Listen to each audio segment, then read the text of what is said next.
नमस्कार दोस्तों, स्वागत है आपका। दोस्तों आइए देखते हैं करंट अफेयर्स का बहुत ही महत्वपूर्ण प्रश्न जो प्रत्येक एग्जाम की दृष्टि से बहुत महत्वपूर्ण है। एवं पहला प्रश्न यह है कि भारत का निर्यात 2020 में अप्रैल से नवंबर के बीच किस देश को सर्वाधिक रहा? ए संयुक्त राज्य अमेरिका, बी चीन, सी संयुक्त अरब अमीरात या डी हांगकांग।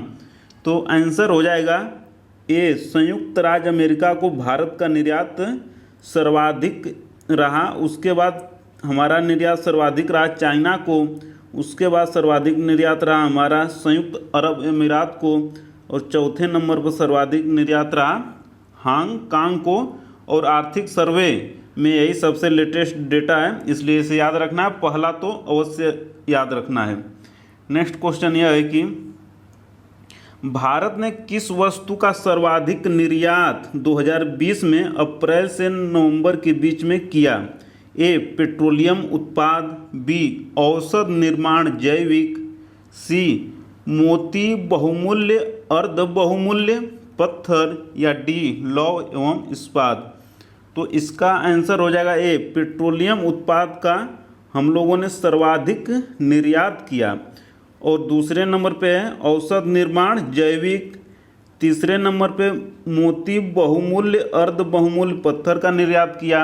और चौथे नंबर पर लौह एवं इस्पात का निर्यात किया। नेक्स्ट क्वेश्चन यह है कि भारत का आयात 2020 में अप्रैल से नवंबर के बीच किस देश से सर्वाधिक रहा? किस देश से सर्वाधिक रहा? ए चाइना, बी संयुक्त राज्य अमेरिका, सी संयुक्त अरब अमीरात या डी हांगकांग। तो देखिए हमारा आयात सबसे ज़्यादा रहा चीन से, अपने पड़ोसी से। हम लोग सर्वाधिक वस्तुएं मंगाते हैं यानी कि आयात करते हैं। उसके बाद संयुक्त राज्य अमेरिका से हम सबसे ज़्यादा आयात करते हैं 2 नंबर पे।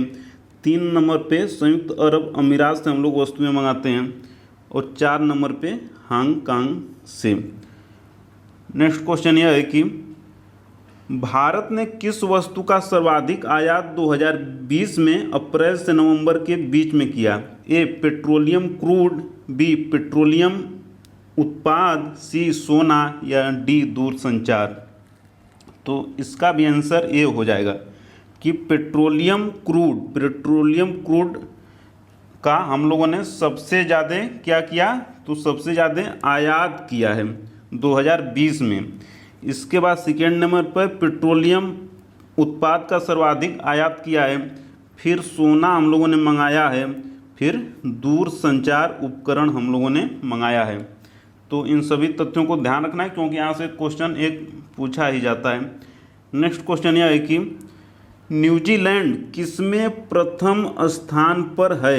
ए ease of doing business report 2020, B भ्रष्टाचार बोध सूचकांक 2021, सी ए एवं बी दोनों या डी वैश्विक ऊर्जा संक्रमण रिपोर्ट 2021। तो आंसर हो जाएगा सी ए एवं बी दोनों। Ease of doing business report 2020 में प्रथम स्थान पे कौन है? न्यूजीलैंड है। हमारा स्थान कितना है? तो है 63। बी की भ्रष्टाचार बोध सूचकांक 2021 में प्रथम स्थान पे न्यूजीलैंड है। साथ में कौन है? डेनमार्क है। प्रथम स्थान का मतलब यह है कि यहाँ पे सबसे कम भ्रष्टाचार है। और इस संदर्भ में भारत का स्थान कितना है?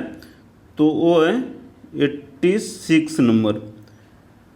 और डी ए की वैश्विक ऊर्जा संक्रमण रिपोर्ट 2021 में किस देश का स्थान है प्रथम? तो प्रथम है स्वीडन का। प्रथम है स्वीडन का। हमारा कितना स्थान है? तो हमारा है 87। इंडिया का स्थान किस में है? वैश्विक ऊर्जा संक्रमण रिपोर्ट 2021 में। अब देखते हैं नेक्स्ट क्वेश्चन की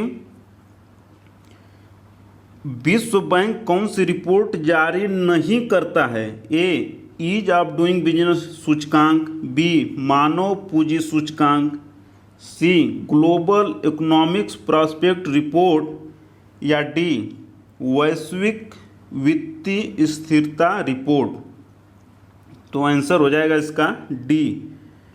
वैश्विक वित्तीय स्थिरता रिपोर्ट विश्व बैंक जारी नहीं करता है, बल्कि इसको जारी करता है IMF। बाकी इन तीनों रिपोर्टों को ईज ऑफ डूइंग बिजनेस सूचकांक, मानव पूंजी सूचकांक और ग्लोबल इकोनॉमिक्स प्रॉस्पेक्ट रिपोर्ट को कौन जारी करता है? तो वर्ल्ड बैंक जारी करता है। कई बार यह भी पूछ लेता है कि कौन सी रिपोर्ट कौन सा देश या संस्था जारी करती है। तो वैश्विक वित्तीय स्थिरता रिपोर्ट विश्व बैंक जारी नहीं करता है, बल्कि IMF जारी करता है। इसको ध्यान में रखना है। बाकी ये तीनों को विश्व बैंक जारी करता है, ऊपर वाले तीनों को। नेक्स्ट क्वेश्चन यह है कि विश्व आर्थिक मंच कौन सी रिपोर्ट जारी नहीं करता है? ए वैश्विक प्रतिस्पर्धा सूचकांक, बी वैश्विक पर्यावरण प्रदर्शन सूचकांक, सी वैश्विक लैंगिक अंतराल सूचकांक, या D world economic outlook D. तो आंसर हो जाएगा D, world economic outlook report को विश्व आर्थिक मंच जारी नहीं करता है, बल्कि इसे जारी करता है IMF इसे भी जारी करता है।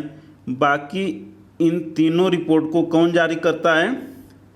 विश्व आर्थिक मंच जारी करता है। इसे भी ध्यान में रखना है। नेक्स्ट क्वेश्चन यह है कि अगस्त 2021 में अमेरिका के नेतृत्व में 21 देशों का संयुक्त नौसैनिक अभ्यास, जिसका नाम था दक्षिण पूर्व एशिया सहयोग एवं प्रशिक्षण अभ्यास, कहाँ संपन्न हुआ? ए सिंगापुर, बी कार्नवाल, सी ब्रुसेल्स, या डी पेरिस। तो आंसर हो जाएगा ए सिंगापुर में यह अभ्यास संपन्न हुआ। कार्नवाल में क्या हुआ था? तो G7 की बैठक हुई थी, ब्रिटेन में है कार्नवाल। ब्रुसेल्स में क्या हुआ था? तो नाटो का शिखर सम्मेलन हुआ था इस वर्ष यहाँ पे। और पेरिस में क्या होगा? तो 2024 का ओलंपिक होगा। इसे भी ध्यान में रखना है। नेक्स्ट क्वेश्चन यह है कि अगस्त 2021 में अर्जेंटीना के फुटबॉलर लियोनेल मेसी किस फुटबॉल क्लब से जुड़ गए? A Barcelona FC, B Paris Saint Germain, C Juventus, या डी मैनचेस्टर यूनाइटेड। तो इसका आंसर हो जाएगा पेरिस सेंट जर्मेन से जुड़ गए। और किसको छोड़े? तो बार्सिलोना FC को छोड़े और जुड़े पेरिस सेंट जर्मेन को। और सबसे महत्वपूर्ण यह है कि एक और खिलाड़ी हैं पुर्तगाल के क्रिस्टियानो रोनाल्डो, इन्होंने भी एक क्लब को छोड़ा है और एक क्लब को ज्वाइन किया है। तो इन्होंने ज्वाइन किया है मैनचेस्टर यूनाइटेड को, और छोड़ा किसे है? छोड़ा है जुवेलेंट को छोड़ा है। और मैनचेस्टर यूनाइटेड को ज्वाइन किया है किसने? पुर्तगाल के क्रिस्टियानो रोनाल्डो ने। इसे भी ध्यान में रखना है। नेक्स्ट क्वेश्चन यह है कि टोक्यो ओलंपिक 2021 में टीम प्रतिस्पर्धा एवं व्यक्तिगत दोनों को शामिल करते हुए सर्वाधिक 7 पदक किस खिलाड़ी ने जीता? एक ही खिलाड़ी ने 7 पदक जीता था। ए एम्मा मैक्योन, बी कैलेब ड्रेसल, सी लुइस ग्लूक, या डी डेविड डियोप।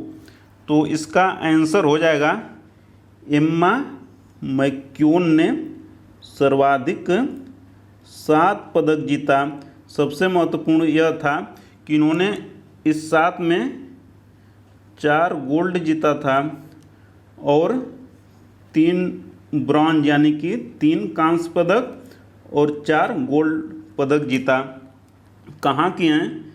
तो ये हैं, कहाँ की हैं? ये ऑस्ट्रेलिया की तैराक हैं। ऑस्ट्रेलिया की तैराक हैं। एम्मा मैक्यून ने सर्वाधिक 7 पदक जीता अकेले।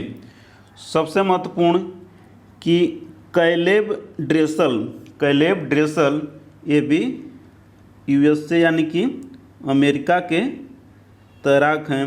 इन्होंने क्या किया, तो इन्होंने देखिए सर्वाधिक 5 गोल्ड जीता। सर्वाधिक 5 गोल्ड किसने जीता? कैलेब ड्रेसल ने जीता, अमेरिका के हैं। और लुइस ग्लुक, हम लोग जानते हैं कि इन्हें साहित्य का नोबल मिला है 2020 के लिए। और डेविस डियोप को क्या मिला है, तो ये देखिए हैं फ्रांस के, इन्हें मिला है बुकर पुरस्कार। किस वर्ष के लिए? तो इसी वर्ष के लिए, यानी कि 2021 के लिए। तो आज इतना ही दोस्तों, मिलते हैं जल्द ही अगली वीडियो में। तब तक वीडियो को अंत तक देखने के लिए, लाइक शेयर कमेंट और सब्सक्राइब करने के लिए आपका प्रेम पूर्वक बहुत बहुत धन्यवाद दोस्तों, बहुत बहुत धन्यवाद।